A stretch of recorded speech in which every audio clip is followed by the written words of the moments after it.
Bienvenue donc dans cette vidéo qui va traiter des actions mécaniques. Alors pour commencer, une action mécanique ne se voit pas, hein, on ne peut en fait que constater ses effets.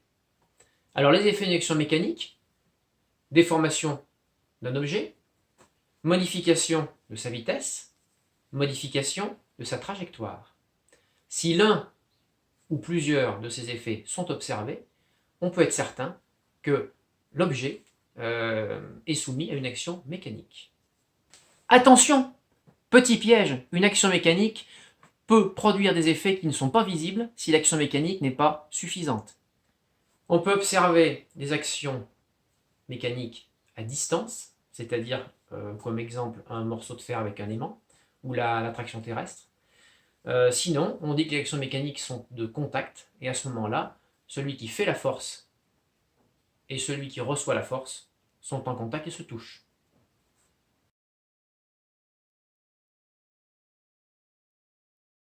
Une action mécanique est modélisée par une force, elle-même représentée par un segment fléché.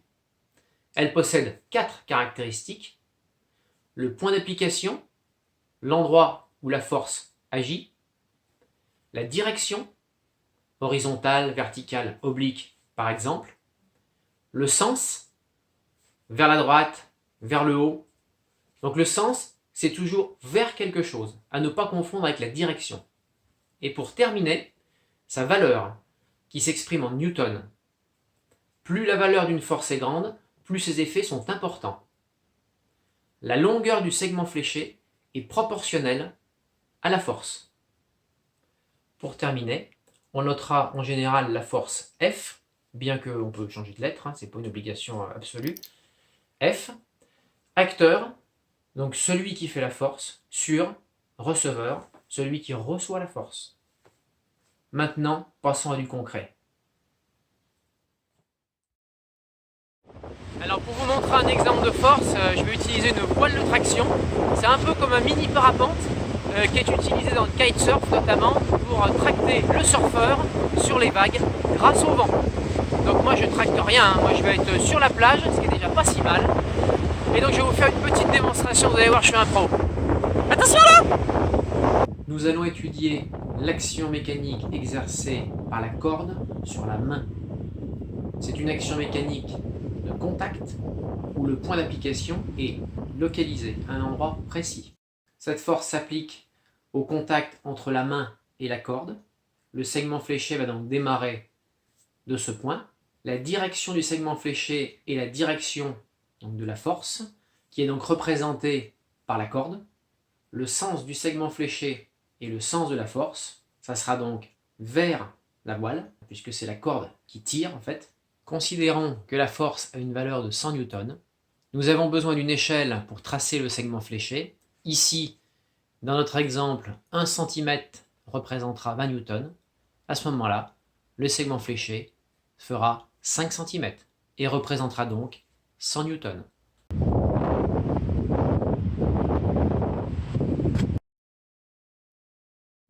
Nous étudions ici l'action mécanique exercée par le vent sur le parapente. Nous sommes dans le cas où le point d'application est réparti sur une grande surface. Dans ce cas, nous matérialisons le point d'application au centre de la surface, donc ici au centre du parapente. La direction de la force est verticale,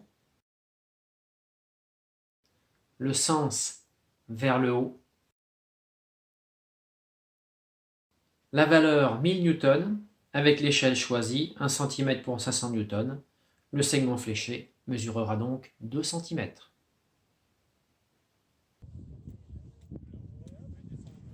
Et le parapente décolle. Pour terminer, étudions l'action mécanique exercée par l'aimant sur la boule de pétanque. C'est une action à distance, car il n'y a pas de contact entre la boule de pétanque et l'aimant. Dans ce cas, l'action mécanique agit dans tout le volume de l'objet, sur chacun des atomes composant l'objet en fait. Nous matérialiserons le point d'application de l'action mécanique au centre de gravité de l'objet, donc de la boule de pétanque. Pour un objet régulier, le centre de gravité est confondu avec le centre géométrique de l'objet. La direction de la force est horizontale, c'est celle de la table en fait. Le sens de la force, c'est vers l'aimant. La valeur de la force, 3 newtons, sera représentée par un segment fléché d'une longueur de 3 cm, avec l'échelle que nous avons choisie. Eh bien, je pense avoir résumé l'essentiel et surtout vous avoir aidé. C'est pas moi sous le parapente, c'est pas moi. Posez-vous pas la question. Un jour peut-être. À bientôt!